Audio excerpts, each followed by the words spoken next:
PBM education में आप लोग का स्वागत है। आज हम लोग पाठ 1 आदर्श विद्यार्थी के समस्त प्रश्नों का समाधान करेंगे। देखिए, इसका लेखक विशंबर नाथ शर्मा कौशिक जी हैं।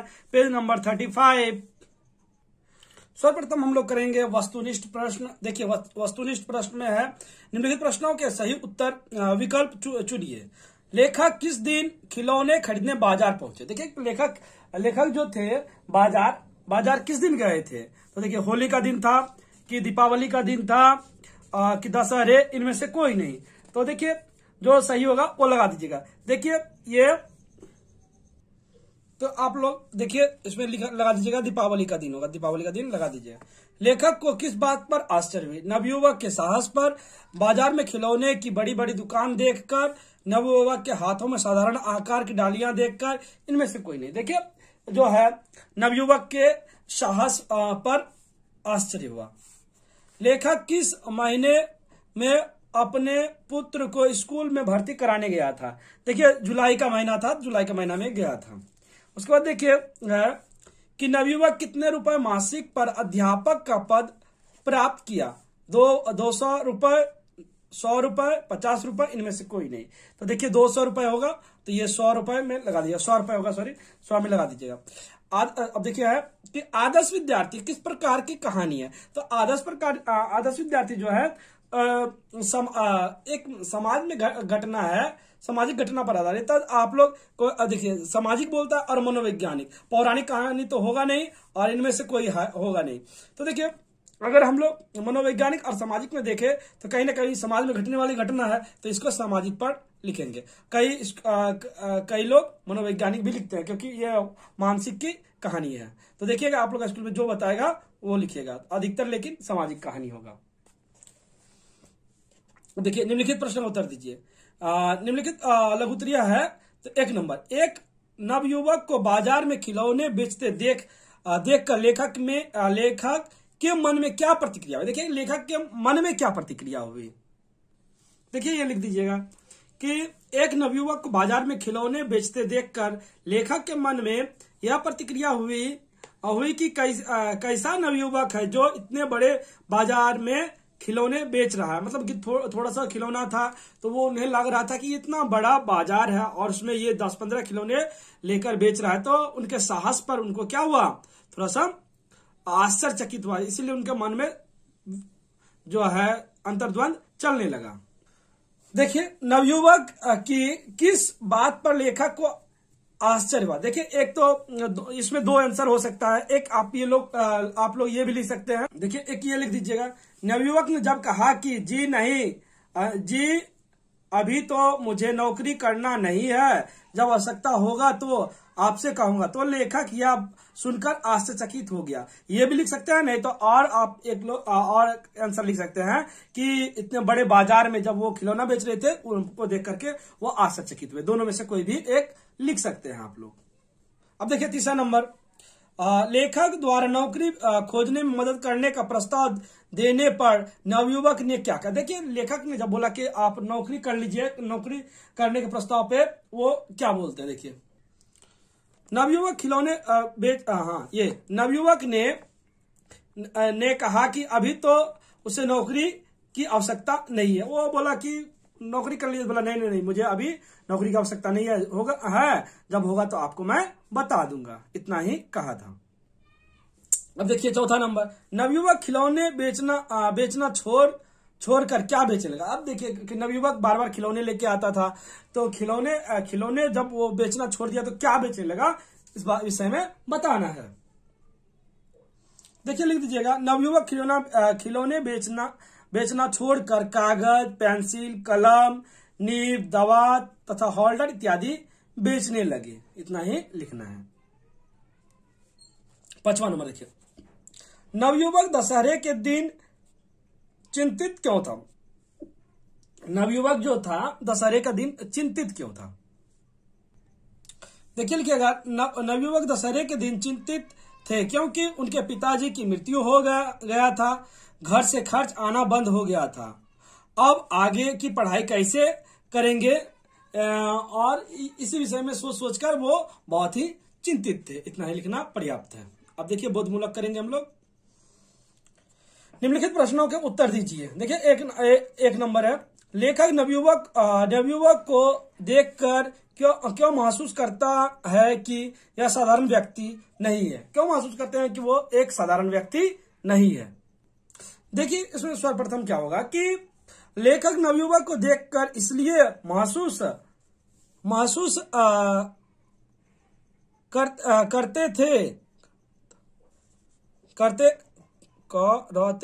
करता है कि वह साधारण व्यक्ति नहीं है, कि वह एक साधारण व्यक्ति के तरह नहीं तो बात करता है, साथ ही कपड़ा पहनने के ढंग, चलने का ढंग भी इनका अलग था। देखिए क्या था कि ये बात करते थे, कपड़ा पहनते थे, सारा चीज इनका ना साधारण व्यक्ति से अलग था। पढ़े लिखे का निशानी होता है कि वो साधारण व्यक्ति से अलग होते हैं, और खास करके ये नवयुवक जो थे पढ़े लिखे थे, इसीलिए उनको पहनावा, चाल चलन, बोलने का तरीके को देख करके ये लग रहे थे कि ये साधारण व्यक्ति नहीं है। देखिए सेकंड नंबर, नवयुवक ने लेखक को जो राम कहानी सुनाई उसे अपने शब्दों में लिखिए। अपने शब्दों में लिखना है तो आप लोग इस प्रकार लिख सकते हैं जैसे मैंने लिखा है, नहीं तो बुक से आप लोग लिख लीजिएगा। देखिए मैंने जो लिखा है कि नवयुवक ने लेखक को राम कहानी सुनाते हुए कहा कि वह साधारण पिता पुत्र था। उनके पिता 70 रुपए मासिक वेतन पर नौकर थे। उनके पिता का जब मृत्यु हुआ तो बीए के अंतिम वर्ष में था। उन्होंने किसी तरह कॉलेज का फीस माफ करवाया, किंतु खाने पीने के लिए पैसे की जरूरत थी। इसके लिए उन्होंने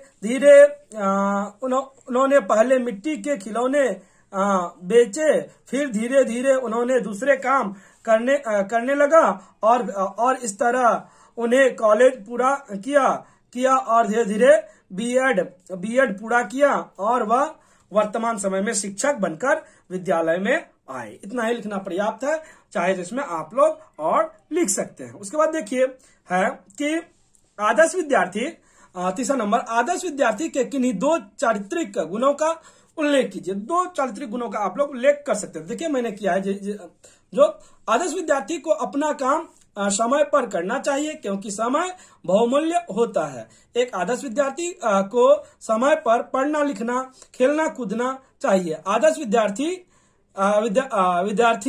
बड़ों का सम्मान तथा बच्चों से प्रेम करता है। इतना ही गुण लिखना पर्याप्त है। तो चौथा नंबर है, आदर्श विद्यार्थी कहानी के उद्देश्य को स्पष्ट कीजिए। देखिए जो है अब अंतिम क्वेश्चन है कि आदर्श विद्यार्थी कहानी के उद्देश्य को स्पष्ट, मतलब कि आप इससे क्या समझे हैं, ये लिखा गया है, जो क्यों लिखा गया है, इसके पीछे कारण क्या है, इसे आप लोग को बताना है। देखिए इस प्रकार लिख दीजिएगा, आदर्श विद्यार्थी कहानी का मूल्य उद्देश्य यह है कि एक विद्यार्थी को अपने समाज में भाईचारा बनाकर रखना चाहिए। कठिन से कठिन परिस्थिति से निजात पाने की कोशिश करना चाहिए, मतलब कि हर तरह का कोशिश करना चाहिए। जिंदगी में जब समस्या आए तो वह उसका समाधान वह अपने योग्यता तर्क शक्ति तथा सोच के आधार पर करे, अपने साथ साथ परिवार का भरण पोषण कर सके, बड़ों की बात को सही से सुने एवं उसके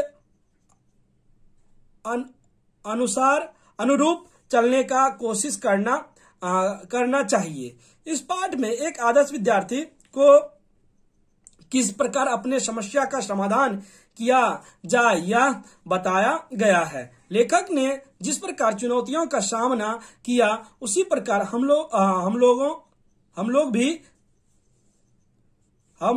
को भी करना चाहिए। हम लोगों को भी, यहाँ पे देखिए को छूट गया, को भी करना चाहिए। देखिए इसमें मूल रूप से लिखना क्या है कि किस प्रकार हम लोग जो आदर्श विद्यार्थी है वो क्या क्या करे, वो बड़ों का बात माने, समस्या जब हो तो उसका समस्या का समाधान करे और बड़े से बड़े समस्याओं का समाधान करके अपने परिवार को एक सही रास्ते पर लाए। उसका देखिए व्याख्यामूलक प्रश्न है, मैंने सोचा यह बड़ा विचित्र आदमी है, किसने किसके विषय में सोचा। देखिए इसका आंसर होगा लेखक ने विद्यार्थी के विषय में सोचा, मतलब लेखक ने वो जो विद्यार्थी था, आदर्श विद्यार्थी नवयुवक था, उसके विषय में सोचा। इतना ही लिख दीजिएगा। उसके बाद देखिए लिखा हुआ वक्ता को सांकेतिक व्यक्ति विचित्र क्यों प्रतीत हुआ। वक्ता को सांकेतिक व्यक्ति विचित्र इसलिए प्रतीत हुआ कि वह खिलौने का दाम नहीं लिया, मुफ्त में खिलौने दे दिए और कहा यह मेरे भी बच्चे हैं, खाली हाथ चला गया। देखिए उसके बाद दूसरा क्वेश्चन कि इसलिए मुझे चिंता हुई। यह पंक्ति किस पाठ से उद्धृत है, इसके लेखक का नाम बताओ। यह पंक्ति आदर्श विद्यार्थी पाठ से उद्धृत है, इसके लेखक का नाम विशंभरनाथ शर्मा कौशिक है। उसका देखिए वक्ता को किस लिए चिंता हुई।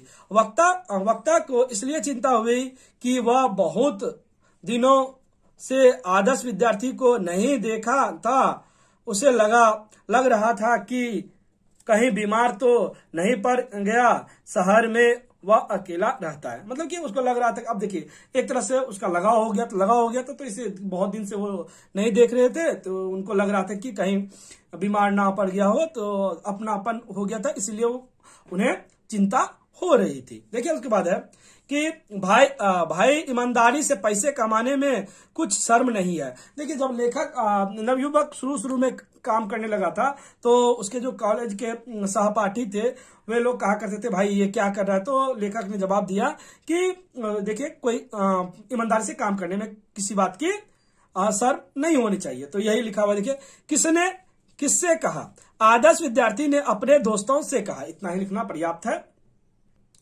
देखिए है इस पंक्ति का आशय स्पष्ट कीजिए।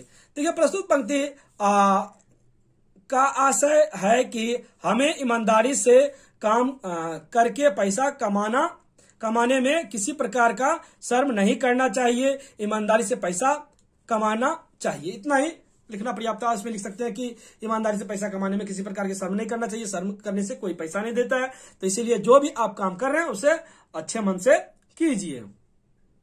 देखिए अब हम लोग भाषा बोध की ओर बढ़ेंगे और भाषा बोध करेंगे। देखिए निम्नलिखित शब्दों से उपसर्ग एवं मूल शब्द पृथक कीजिए। तो मूल शब्द और ये जो है उपसर्ग पृथक करना है, तो देखिए हम लोग इस प्रकार करेंगे। देखिए इसमें लिखा हुआ है साधारण, तो उपसर्ग जो होगा अ होगा, असाधारण में साधारण, ये मूल शब्द है साधारण। उसमें देखिए विवश, वी उपसर्ग है वश। सद उपयोग, देखिए यहां पे सद हो जाएगा स द, उपयोग उपयोग। उसका देखिए सुअवसर, सु इसमें हो जाएगा अवसर, अवसर। अनपर, अन इसमें हो जाएगा और इसमें पर आ जाएगा। उसके बाद देखिए प्रत्यय है, प्रत्यय को भी ठीक इसी प्रकार हम लोग करेंगे। देखिए आवश्यकता, ता हो जाएगा आवश्यक, समझो क। देखिए जीवित, जीवित में देखिए इत जीव हो जाएगा। कठिनाई,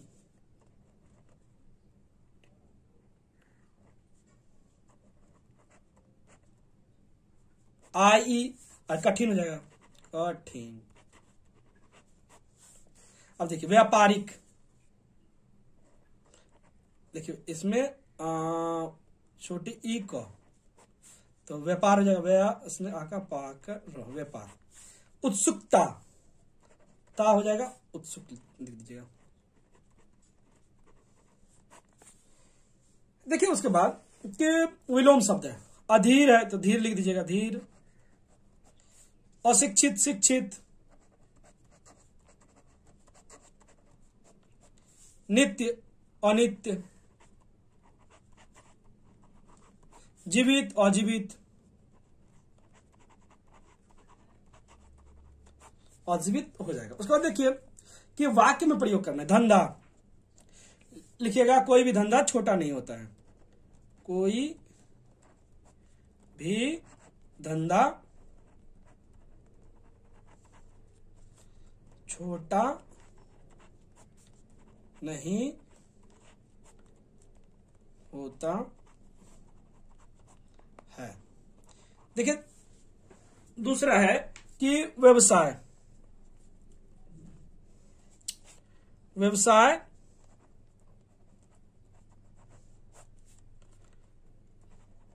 करने में शर्म नहीं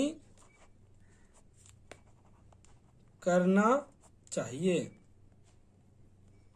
देखिए चाहिए लिख दीजिएगा। हाँ, उसके बाद देखिए विचित्र, वह व्यक्ति विचित्र है। देखिए धनोपार्जन, हम लोगों को धनोपार्जन करना चाहिए।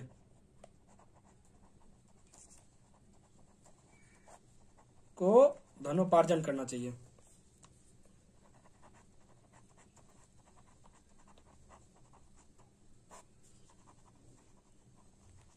करना चाहिए। उसके बाद देखिए लास्ट है निरुत्तर, वह निरुत्तर रह गया, वह निरुत्तर हो गया, हो गया।